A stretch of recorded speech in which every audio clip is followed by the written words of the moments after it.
교회에서는 조금씩 이렇게 다시 모이잖아요. 그래서 예배 마치고 나서 한 3분에서 5분 정도 있다가 말씀 들은 걸 가지고 또 질의응답을 하고, 그러면서 또 이 말씀에 대한 생각들이 깊어질 수 있을 것 같습니다. 그래서 기억해 주시고, 또 채팅창에 계시는 분들도 들으시고 거기 채팅창에다가 질문해 주셔도 되니까요. 그렇게 말씀을 듣고 또 곱씹어 보는 시간이 되면 좋겠습니다. 저는 지난 주일부터 수목금에 이르기까지 총 4편을 통해서 마가복음서가 예수님의 제자들을 집중적으로 조명하고 있다는 것을 많이 나누고 싶었어요. 그리고 그 예수님의 제자들이 예수님을 따르는 것에서 실질적으로 실패했고, 결과적으로 예수님께서는 홀로 그 외로운 십자가 길을 걸어가셨음을 제가 집중적으로 나누었습니다. 오늘은 이 그 대단원의 마지막으로서 마가복음 16장의 말씀을 여러분과 함께 나누고자 합니다. 마가복음을 읽다 보면 우리가 알게 되는 것이 한 가지가 있습니다. 그것은 이 복음서 안에 가장 두드러진 인물이 누군가라고 보았을 때 예수님을 제외하면 12제자라는 사실입니다.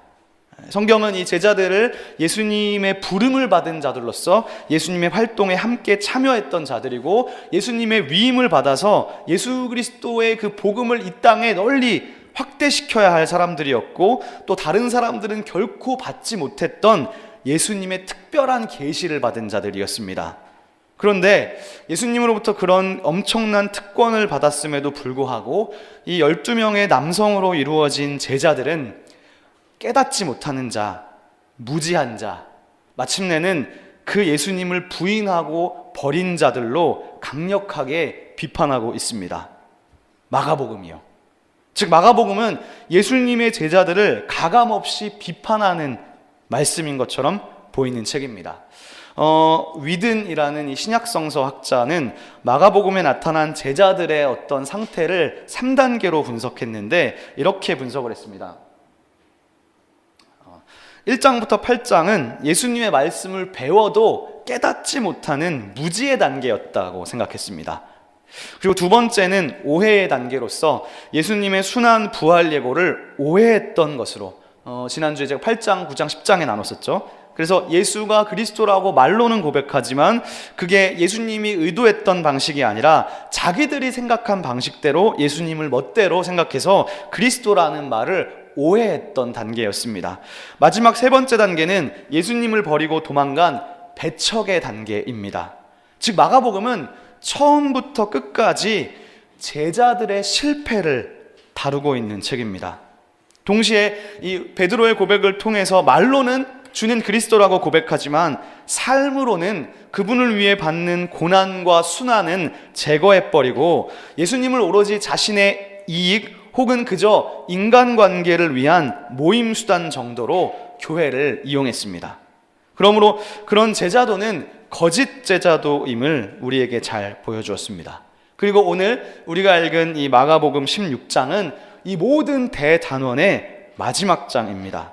그런데 이 마가복음 마지막 장을 시작하는 이야기는 12제자들의 이야기가 아니라 놀랍게도 여성들의 이야기입니다. 12명의 남성 제자들은 다 주님을 버리고 도망가 버렸고, 예수님의 마지막을 지켜주러 간 사람들은 모두 여성들입니다. 그래서 오늘 1절 말씀에 보면 본문은 이렇게 시작합니다. 안식일이 지남에 막달라 마리아와 야고보의 어머니 마리아와 또 살로메가 가서 예수께 바르기 위하여 향품을 사다 두었다. 여기 나오는 이 3명의 인물은 모두 여성들입니다.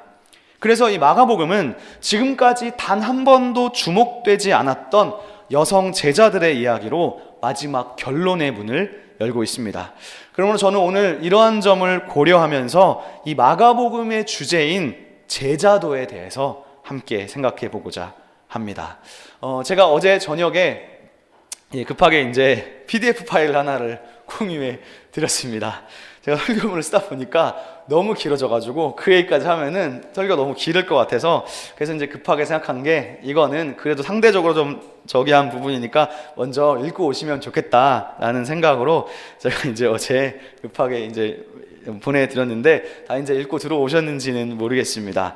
어제 이제 나눴던 부분들을 한마디로 요약하면 저는 오늘 이 마가복음이 16장 8절에서 끝나는 것으로 생각하고, 제가 실제로 그렇게 생각한다는 것은 아니고요. 저도 아직 잘 모르겠습니다. 그러나 다양한 가능성이 있는데 그 중에서 마가복음이 16장 8절에서 끝날 때 이 말씀이 어떠한 결론으로 갈 수 있을 것인가를 한번 생각해 보았으면 좋겠습니다. 저는 어제 드렸지만 그 글에 나타난 것 중에서 신약 성경의 사본 중에서 가장 오래되고 권위 있는 사본인 신의 사본과 바티칸 사본이 8절에서 끝나고 있습니다. 그래서 충분히 8절에서 끝나는 것을 가정할 수 있습니다. 어저께 보내드린 것은 이제 외증이었고, 이제 오늘 두 번째는 이 내증을 통해서 8절까지 끝났을 가능성을 한번 관찰해 보고 싶어요. 이 초대교회 교부들, AD 2세기에 교부들이 남긴 글들이 있었는데 그 사람들의 글들에도 보면 이 마가복음을 16장 8절에서 끝나는 것으로 알고 있다는 거예요. 이것도 제가 어제 나눠드린 이야기였죠. 그런데 이제 두 번째는 문맥입니다. 16장 9절 이하를 읽어보면 8절 앞의 문맥과 자연스럽게 연결되는 것처럼 보이지 않아요. 이것은 여러분들이 집에서 스스로 한번 성경을 꼼꼼하게 한번 읽어보실 필요가 있습니다. 제가 이거를 다 알려드릴 수는 없고요. 그런데 이제 몇 가지 관찰해보고 싶은 것은 8절 말씀에서는 주어가 여자들인데 9절에서는 주어가 갑자기 예수님으로 바뀐다는 거예요. 그리고 16장 1절에서 8절의 내용을 보면 1절에 이미 막달라 마리아가 소개되고 있는데 9절에 보면 9절 중간에 이런 표현이 있어요. 7 귀신을 쫓아내어 주신 막달라 마리아에게 먼저 보이시니, 즉 1절에 이미 막달라 마리아가 소개됐는데 9절을 읽어보면 앞에서 전혀 등장하지 않았던 사람처럼 마치 새롭게 소개해 주는 것처럼 새삼스럽게 다시 소개를 한다는 점입니다. 그리고 9절에 보면 안식 후 첫날 이른 아침에라는 표현이 있는데 2절에도 사실 이미 안식 후 첫날이라는 표현이 반복되고 있어서 뭔가 석연치 않은 점을 보여주고 있습니다. 저는 그래서 우리가 평소에는 20절까지를 놓고 읽어왔으니까 이제 오늘은 특별한 부활절이잖아요. 그래서 특별한 날인 만큼 권위 있는 바티칸 사본과 신의 사본을 따라서 특별하게 8절에서 끝난다고 한번 생각해 보고, 그러면 오늘 말씀을 어떻게 읽고 적용할 수 있을지 한번 생각해 보고 싶습니다. 자, 그렇다면 여러분, 이제 이 9절부터 나오는 이 부분이 후대에 첨가된 부분이라면 이런 질문을 할 수 있어요. 누군가가 후대에 9절 이하를 왜 적어 넣었을까? 사실 쉽습니다. 왜냐하면 원래 마가복음 안에는 부활하신, 그러니까 8절까지만 보면 원래 8절까지만 보면 이 마가복음은 부활하신 예수님과 제자들 사이의 만남이 마지막으로 나오지 않고 끝나는 거예요. 9절 이하에는 제자들과의 만남이 있거든요. 그래서 독자들에게 허전함을 줄 수밖에 없습니다. 그러니까 그 허전함을 메우고자 이 필사자가 마가복음보다 후대에 나온 다른 복음서의 이 기록들을 참조해서 첨가했을 가능성이 있는 것이죠. 그런데 이제 이 8절에서 끝난다고 생각하는 이 성경학자들은 이 9절부터는 그래서 이제 후대에 덧붙여진 내용이라고 생각해요. 그런데 이 마가복음 16장 1절부터 8절까지의 전반적인 내용은 이렇습니다. 여러분 잘 읽으셨겠지만 주일 새벽에 3명의 여인이 예수님의 무덤이 있는 곳으로 시체를 보러 갔어요. 그런데 거기에서 예수님의 시체를 찾을 수 없었고 천사가 이 여인들을 기다리고 있었습니다. 그리고 그 천사는 여인들에게 뭐라고 했냐면 예수님께서 이미 살아나셨다고 전해줬어요. 그리고 그 이야기를 들은 여인들은 어떻게 반응하냐 하면 그것이 오늘 마지막 8절입니다. 자, 제가 읽어보겠습니다. 여자들이 몹시 놀라 떨며 나와 무덤에서 도망하고 무서워하여 아무에게 아무 말도 하지 못하더라. 여러분, 만약에 8절에서 성경이 끝났다면 기분이 어떠실 것 같습니까? 어떤 마무리가 되실 것 같습니까? 여자들이 놀라서 무서워하고 아무 말도 못했더라. 이게 끝인 거예요. 뭔가 결론이 찜찜하지 않나요? 그래서 많은 또 다른 성경학자들은 8절이 끝이 아니고 실제로 20절까지를 끝으로 봐야 된다는 것입니다. 그러나 그것은 그 누구도 알 수 없어요. 자, 그래서 이제 다시 본론으로 돌아와서 오늘 말씀에는 3명의 여성 제자들이 나옵니다. 그 여인들은 바로 1절에 나타나는데 막달라 마리아, 야고보의 어머니 마리아, 살로메입니다. 제가 이들을 여성 제자들이라고 부른 것은 이 여인들도 12명의 남성 제자들과 마찬가지로 예수님을 따랐던 제자들이었기 때문입니다. 그래서 저는 이들을 예수님의 제자라고 부르고 싶습니다. 우리가 이렇게 말할 수 있는 근거는 바로 앞장인 마가복음 15장 40절 때문입니다. 다 같이 마가복음 15장 40절을 한번 펴보시겠습니다. 자, 여러분들께서 40절을 읽어주시고 제가 41절을 읽겠습니다. 여러분들이 먼저 읽어주시겠습니다. 시작.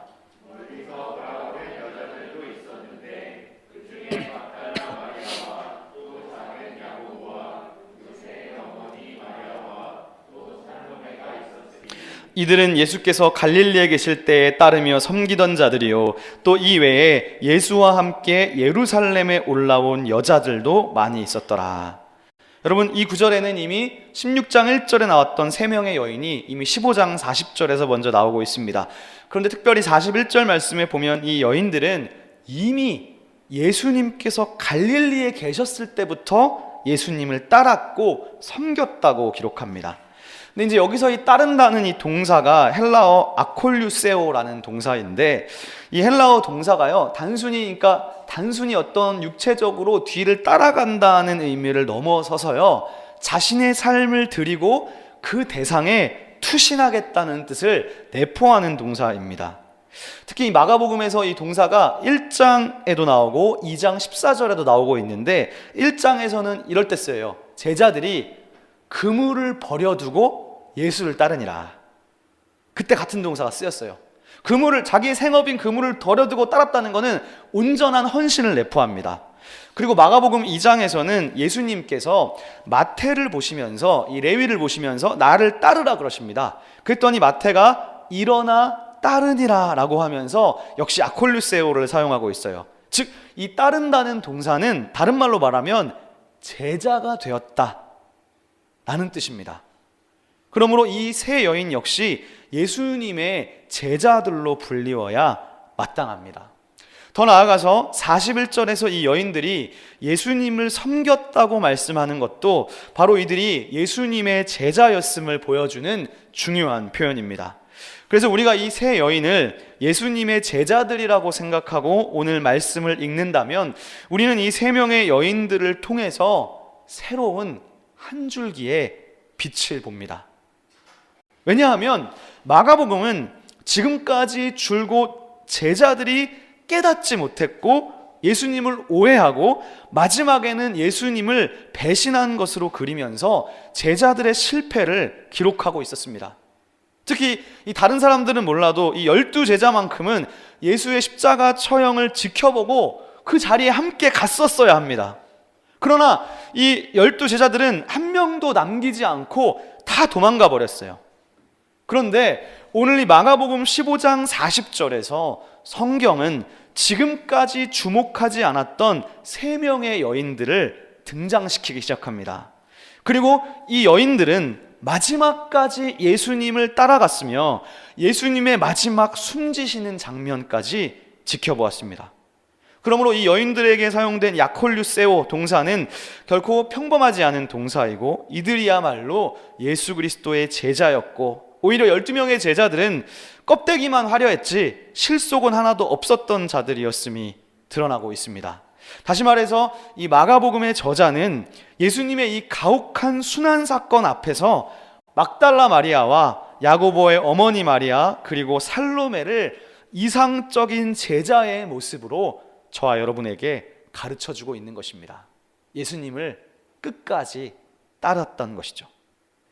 이 3명의 여인들은 마가복음 15장 40절에 처음 나오는 사람들이에요. 그러나 성경은 이미 이들이 예수님이 갈릴리에 계실 때부터 따랐다고 증언하고 있습니다. 즉, 이 여인들은 12제자들과는 대조적으로 골고다 언덕까지 예수님의 순환까지 예수님을 충성스럽게 따른 제자들이었습니다.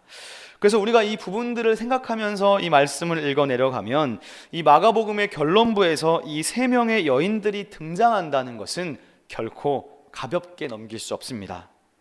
마가복음의 저자는 지금 정말 다분히 의도적으로 이 3명의 여인들을 우리에게 보여주고 있는 것입니다. 특히 15장 41절을 보시면 예수님을 따르는 여인들이 상당히 많았어요. 그런데 그 중에서도 3명의 여인을 기록하는 것을 본다면 저는 이렇게 읽었어요. 이거는 지금 마치 12명의 남성 제자들 중에서도요, 특별히 핵심 인물이 3명이 있어요. 이 복음서를 읽어보면 예수님이 12제자를 항상 다 데리고 다니지 않고, 예를 들면 야이로의 딸을 고쳐준 사건, 베드로의 장모를 고쳐주고, 그 다음에 겟세마네 동산에서 기도하실 때 어떤 이런 특별한 사건들은 3명만 데리고 다니셨어요. 그랬던 것처럼 저는 마치 이 3명의 여인은 그 베드로, 야고보, 요한과 대조시키기 위한 것처럼 저는 특별히 읽혀졌습니다. 그래서 이 여성 제자들은 예수님이 십자가에 달려 돌아가실 때 40절 말씀에 따르면 멀리서 바라보고 있었습니다. 여기서 이 동사가 현재 분사를 사용하고 있어요. 그러니까 계속적으로 시종 일관 끝까지 지켜봤다는 것을 알 수 있어요. 그리고 마지막 15장 47절을 보시면 이 여인 제자들은 주님의 시신이 어느 무덤에 묻히는지까지를 지켜보았습니다. 그러나 이 12명의 제자들은 예수님이 돌아가셨음에도 불구하고 예수님의 장례조차 치르려고 하지 않습니다. 이 마가복음 6장 29절에 보면요, 세례 요한이 순교를 당합니다. 근데 세례 요한이 순교를 당했을 때도 그래도 그때 세례 요한의 제자들은 그 목이 잘린 그 요한의 시체를 담아다가 장례를 치러줬어요. 당연하지 않습니까? 그래도 자신들의 스승이 순교를 당했는데 그 죽음은 지켜줘야죠. 그런데 이 12 제자들은 예수님의 마지막 장례에도 관심이 없어 보여요. 그런데 오늘 이 마가복음 16장은 3명의 여성 제자들을 등장시키면서 그들이 주일 아침 일찍이 예수님의 무덤을 찾아갔다고 기록합니다. 그리고 이 표현은 이 여인들도요, 그러니까 이 표현에 따르면 저는 이 여인들도 예수님이 정말로 죽음을 이기시고 부활하셨을까까지 생각을 못한 것처럼 보여져요. 부활을 알고는 있었겠지만 부활을 믿지는 못했던 것으로 보여져요. 그러니까 이 여성 제자들은 예수님의 장례를 준비하러 간 것이죠. 그걸 통해서 이들이 무덤에 간 것은 부활을 기대하고 갔던 것은 아니라는 말이 됩니다.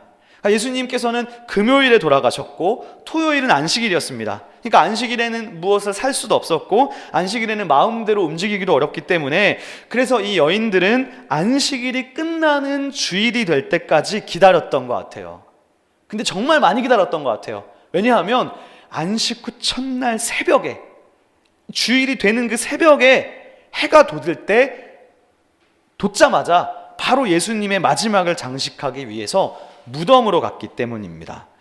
오늘 성경 마가복음 16장 1절은 이것을 구체적으로 예수님께 기름을 바르기 위해서라고 말씀합니다.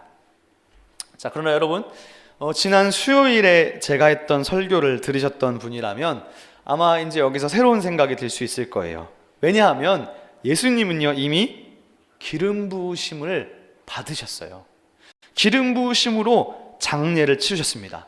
누구였습니까? 익명의 여인이었죠. 익명의 여인이 예수님의 머리에 기름을 붓고 몸에 기름을 부어서 이미 장례를 다 치렀습니다.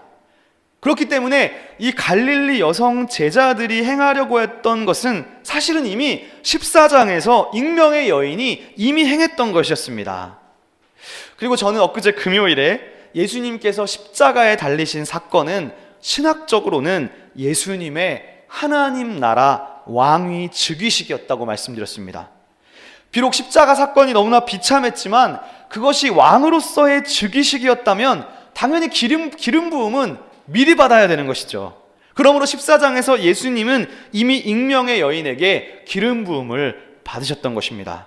그러므로 이미 기름 부음도 받으셨고 또 십자가에서 왕으로 즉위하셨기 때문에 이 여인 제자들이 사실은 가도 기름을 바를 필요가 사실은 없는 거였습니다. 게다가 예수님은 이미 부활하심으로 죽음을 이기신 상태였습니다.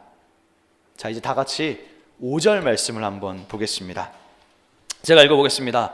무덤에 들어가서 흰옷을 입은 한 청년이 우편에 앉은 것을 보고 놀라매.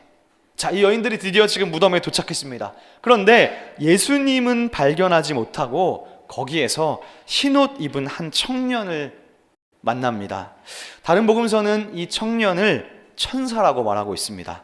그래서 천사가 이렇게 말하는 것이죠. 6절입니다. 자, 6절은 여러분들께서 한번 읽어주시겠습니다. 시작.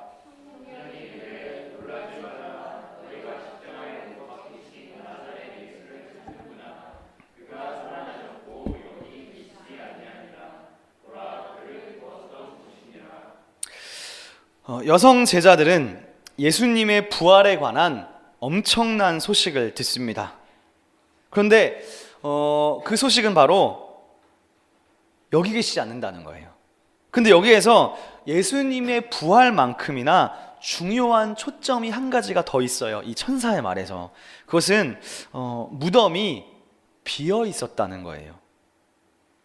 근데 이 무덤이 왜 비어 있느냐?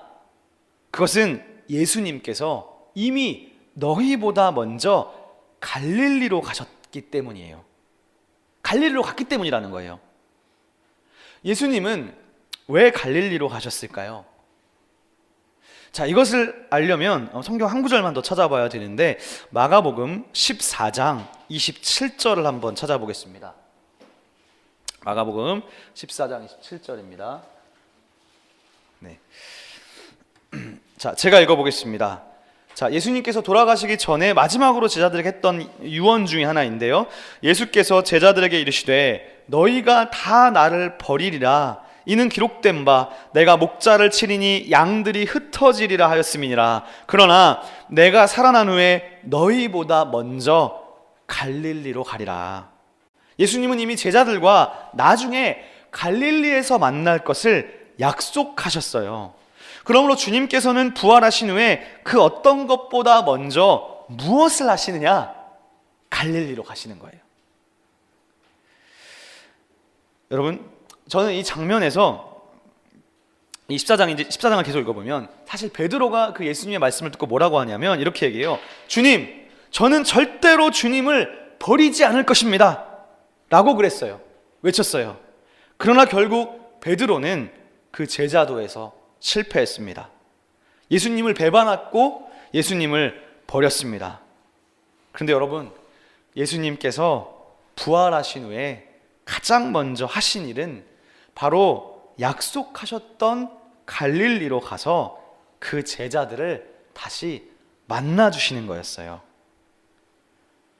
저는 이 장면에서 그러니까 예수님이 지금 가장 마음에 두고 계시는 것 중에 하나가 제자들의 실수가 얼마나 컸든지에 관계없이, 그리고 그들이 얼마나 잘못했는지에 관계없이, 제자들이 얼마나 나를 배신하고 뒤통수를 친 것에 관계없이, 나를 배반한 것에 관계없이, 나를 미워했던 것에 관계없이 주님께서는 제자들을 포기하지 않으십니다.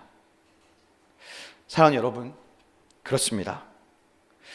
우리가 주님으로 고백하는 예수님께서는 결코 당신의 제자들을 포기하지 않으시는 분이십니다.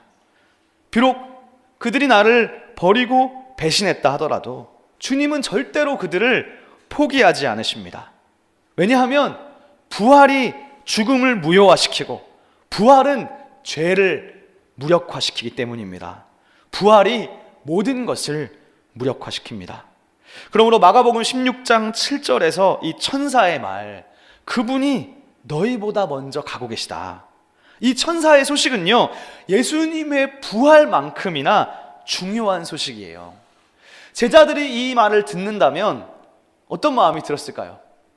주님께서 우리를 만나러, 우리를 잊지 않고, 우리를 미워하지 않고 그 말씀하셨던 그 약속대로 다시 우리를 만나러 오고 계신다는 그 말이 예수님과 제자들과의 끊어졌던 관계를 다시 회복시킬 수 있는 일말의 빛이 되지 않았을까, 그렇게 생각했을 것입니다. 특히 여기에서 이 예수님이 제자들보다 먼저 가신다에서 사용된 이 동사가 이제 프로아고라고 하는데, 이것은요 마치 아까 여인들이 그 예수님을 따랐다는 표현이 단순히 따르는 것이 아니라 제자됨을 의미했던 것처럼 여기서 이제 이 먼저 가신다라는 이 동사가 성경 외에 여러 헬라어 문헌들에서 사용될 때는 이것이 단순히 간다는 말이 아니에요. 단순히 제자보다 먼저 간다는 말에 국한되지 않습니다. 많은 다른 헬라어 문헌들에서 이 동사는 주로 군사적인 이미지예요. 군대들을 이끌고 앞으로 인도하신다는 것에서 사용됩니다. 그러니까 헬라어 세계의 문화권에서 군대를 앞서 나가는 사령관으로 사용되고 있어요.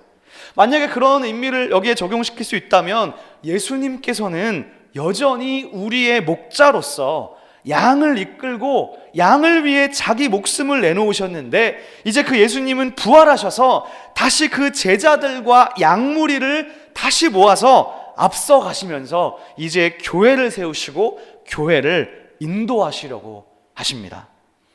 그러므로 오늘 이 여성 제자들은 천사들로부터 새로운 명령을 부여받습니다. 그것은 무엇인가요? 이 베드로를 비롯한 제자들에게 예수님께서 갈릴리로 가셨다고 낙심하고 낙담해 있는 그 제자들에게 부활의 기쁨의 소식을 전해주는 것입니다. 이것은 두 가지를 함의합니다. 첫째는 예수님의 부활이죠. 예수님이 갈릴리로 가셨다는 것은 그 부활의 기쁜 소식을 제자들에게 전해주는 것과 같습니다. 즉 16장에서 이 여성 제자들은 하나님의 가장 큰 기쁨의 계시를 남성 제자들보다 먼저 봤습니다. 그리고 예수님의 부활을 직접 보지는 못했다 할지라도 천사들을 통해서 예수의 부활의 기쁨의 복음을 들은 첫 번째 사람들이 되었고, 이제 그 부활의 기쁨의 소식을 그 누구보다도 먼저 증언하고 선포해야 하는 것입니다. 이 천사의 말을 들은 여인들은 이제 8절입니다. 여자들이 몹시 놀라 떨며 나와 무덤에서 도망하고 무서워하며 아무에게 아무 말도 하지 못하더라. 여인들은 그 천사의 소식을 듣고 너무 놀라서 크게 두려워했습니다. 성경은요, 구약 성경으로부터 신약 성경에 이르기까지 한 사람도 예외 없이 하나님의 천사를 만난 사람들의 반응은 언제나 일관됩니다. 모두 다 무서워 떨었습니다. 두려워했습니다. 그런 점에서 이 여인들도 당연히 마찬가지일 것입니다. 만약에 성경이 여기에서 끝난다면 여러분, 이 책은 어떤 의미를 갖고 있을까요? 그러니까 결말이 이런 것이죠. 여자들이 무서워했고 아무 말도 못했더라. 근데 실제로 헬라어 원문은 더 독특해요. 정말 독특하게 끝나요. 마지막 단어가, 이 지금 문장의 마지막 단어가 영어로 말하면 because예요.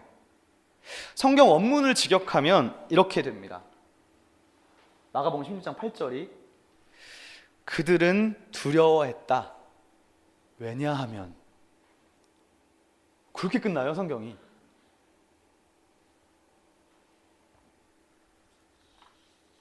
본문이 왜냐하면이라는 말로 끝나는 것 때문에 그동안 성서학자들 사이에서 아주 오랫동안 마가복음이 논란이 되어 왔어요.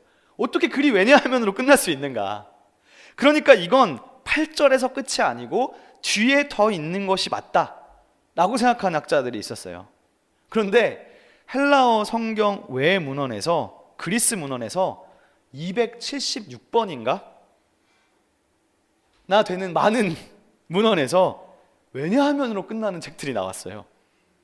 그런 것이 밝혀지면서 이런 식의 글쓰기가 아주 없었다는 것이 밝혀졌습니다. 그러므로 저는 오히려 이 성경이 왜냐하면으로 끝난다는 것은 이 마가복음의 말씀이 닫혀진 복음이 아니라 오히려 열린 결말을 보여주면서 우리에게 도전을 하고 있는 것은 아닌가 생각하게 되었습니다. 만약 이 말씀이 8절에서 끝난다면 결국 마가복음의 결론은 여성 제자들이 새로운 기쁨의 소식을 전하는 사람들이 됩니다. 그리고 우리는 이제 이것이 남성인가 여성인가가 중요한 것이 아니라 예수 그리스도를 끝까지 따랐던 제자들은 이제부터는 새로운 복음을 전해야 한다. 즉 예수님의 제자는 무엇을 전해야 하는 자들인가? 부활의 소식을 전해야 하는 자들이어야 합니다. 본문 8절에서 아무에게도 아무 말도 하지 못했다고 기록하지만 그것은 일단 천사를 만나서 너무나 당황해서였을 것이죠. 그렇기 때문에 정신을 차린 뒤 당연히 이 여인 제자들은 그 천사의 말에 순종해서 베드로와 제자들 그리고 많은 사람들에게 예수의 부활을 증언했을 것입니다. 그러므로 여러분, 이 마가복음에서 제자도는 이제 결말에서 아주 단순 명확해집니다. 즉 제자도는 예수의 부활을 증언할 사람, 그 사람이 바로 예수의 제자입니다. 이 여성 제자들은 주님의 부활 소식을 들은 첫 번째 증인들이었어요. 여러분, 마가복음이 왜 예수의 부활의 첫 번째 증인으로 여성 이야기를 넣었을까요?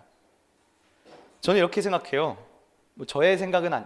제가 발명한 생각은 아닙니다. 학자들의 생각이니까. 우리가 예수님의 부활을 경험할 수 있는 것은요, 여러분, 오로지 성경의 증언밖에는 없습니다. 예수의 부활을 실제로 본 사람은 성경 이후로 역사 속에서 아무도 없어요. 아무도 없기 때문에 수많은 이단들이 말하는 거예요. 그러니까 본 사람들이 없기 때문에 뭐라고 말하죠? 다 자기가 재림 예수라고 하는 거예요. 본 사람들이 없으니까. 우리나라에도 재림 예수가 19명 있다고 하지 않습니까? 19명이 다 예수인 거예요. 그런데 19명이 예수인 것은 예수의 부활을 본 사람들이 아무도 없었기 때문입니다. 그러므로 우리가 예수의 부활을 믿을 수 있는 유일한 근거는 바로 성경의 증언입니다. 그런데 마가복음의 저자는 이 마가복음의 결론부에서 그 예수님의 부활의 소식을 들은 사람을 여성으로 정하고 있어요. AD 1세기의 유대교 시대 아래에서 여인들의 증언은 참으로 안타깝지만 아무런 효력이 없습니다. 당시 유대교에서 여성의 위치는 정말 낮았기 때문에 이게 증언으로서의 효력이 발휘될 수 없어요. 그러므로 만약에 이 저자 마가가 예수의 부활에 대한 증거를 만약에 꾸며냈다면, 이 부활을 꾸며서 쓴 것이었다면 저라면 아무도 믿어주지 않을 여성을 첫 번째 부활의 목도자로 기록하지 않았을 것입니다. 이 증언이 정말로 꾸며진 것이었다면 오히려 남자로 썼어야 더 확실합니다. 그런데도 이 여인의 증언이 효력이 없음에도 불구하고 이 세 여인을 부활 소식의 첫 번째 증언자로 성경이 남겨둔 것은 이 사건 자체가, 적어도 마가복음의 저자는 이 사건 자체를 실제로 보았고 이 여인들의 증언이 사실이었음을 반증합니다. 그러나 여러분, 더 중요한 것은 이것입니다. 예수 그리스도의 참 제자는 무엇을 하는 자인가? 정의를 행하고 사랑을 행하고 섬김을 하고 십자가의 도를 따라야 합니다. 그러나 그것보다 더 우선되고 더 먼저 행해져야 할 것이 있습니다. 그것은 바로 예수의 제자 공동체라면, 우리가 예수님의 길을 따라가는 제자라면 그 사람은 바로 예수님의 부활을 증언하고 증거하는 자라야 합니다. 즉 예수님을 주님으로 따르는 우리 시온의 교회 공동체, 시온의 성도가 해야 할 가장 우선적인 일은 무엇입니까? 그것은 바로 예수의 부활을 증언하는 일입니다. 사랑하는 시온의 성도 여러분, 여러분들은 지금까지 그리스도인으로 살아오시면서 예수의 부활을 증언하고 예수의 부활을 선포하는 자들이셨습니까? 우리가 꿈꾸는 하나님 나라는 결국 부활을 통해 완성되는 나라입니다. 부활이 없으면 그 아무것도 있을 수 없어요. 부활이 결국 다예요. 기독교는 결국 부활에서 시작해서 부활에서 끝나요. 그래서 우리는 그 어떤 것보다도 이 부활 신앙을 굳게 붙잡아야 됩니다. 부활이 없으면 그 아무것도 있을 수 없습니다. 우리는 부활을 소망하는 자들입니다. 우리가 부활을 꿈꾸기 때문에 죽음을 두려워하지 않을 수 있고, 부활을 꿈꾸기 때문에 죽음 앞에서, 죽음이 정말 무섭고 공포스럽지만 죽음 앞에서 완전히 절망하지 않을 수 있어요. 부활이 있기 때문에. 그러므로 우리에게 이 부활이 소망이고, 부활이 능력이고, 부활이 우리의 유일한 희망입니다. 그러므로 만약 마가복음이 8절에서 끝나는 책이라면 이 책은 열린 결말이고, 열린 결말 속에서 우리가 기대할 수 있는 것은 딱 한 가지입니다. 그것은 바로 여인들의 증언입니다. 마가복음은 결국 여인들의 부활에 관한 증언만 열린 채로 남은 책입니다. 말씀을 마무리하고 싶습니다. 자, 이제 우리가 다시 한번 마가복음 16장 7절 말씀을 읽어보겠습니다. 자, 여러분들께서 7절의 말씀을 읽겠습니다. 시작.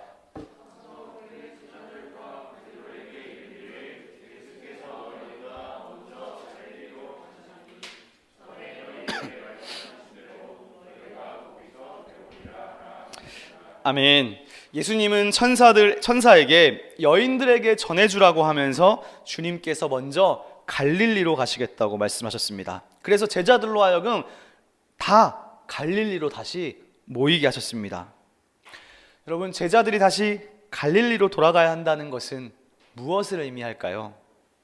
왜 마가복음은 제자들을 갈릴리로 가라고 하면서 이 책을 마치고 있을까요? 도대체 갈릴리는 어떤 의미를 가지고 있을까요? 지도를 보시면 갈릴리는 지난주 종려주일에 말씀드린 것과 같이 이스라엘의 가장 북쪽에 있습니다. 예수님은 공생의 사역의 대부분을 다른 데 가지 않으시고 주로 이 갈릴리 지역에서 사역하셨습니다. 적어도 복음서에 따르면. 그리고 예수님은 마지막으로 고난과 죽임 당하시기 위해서 이 남쪽에 있는 예루살렘에 잠깐 가십니다. 그리고 예수님은 부활하시자마자 다시 갈릴리로 그 누구보다도 먼저 가셨습니다. 왜 그러셨을까요?